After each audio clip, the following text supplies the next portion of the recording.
Hola, soy Alicia y te voy a enseñar las principales palabras y frases en español para el día a día y los viajes. Los vídeos de español para principiantes hablantes de inglés tienen subtítulos en español y en inglés.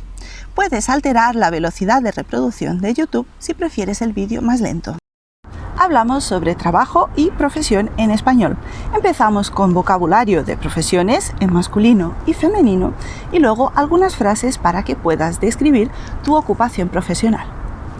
El estudiante, la estudiante. El profesor, la profesora. El médico, la médica.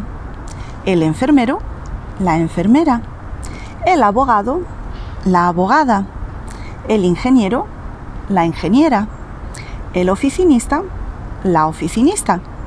El informático, la informática. Y ahora las frases para que puedas describir a qué te dedicas. Soy funcionario público, soy funcionaria pública. Soy empleado en una empresa, soy empleada en una empresa. Soy autónomo, soy autónoma. Trabajo en un taller. Trabajo en una oficina.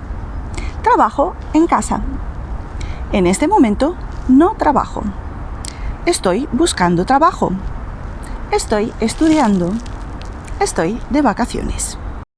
Hola, espero que te haya gustado este vídeo. Si te gustó, tienes más contenido totalmente gratuito para seguir aprendiendo español desde cero y con explicaciones en inglés. En la descripción del vídeo tienes vídeos, audios, PDF y también un curso online de autoaprendizaje con certificado y explicaciones en inglés.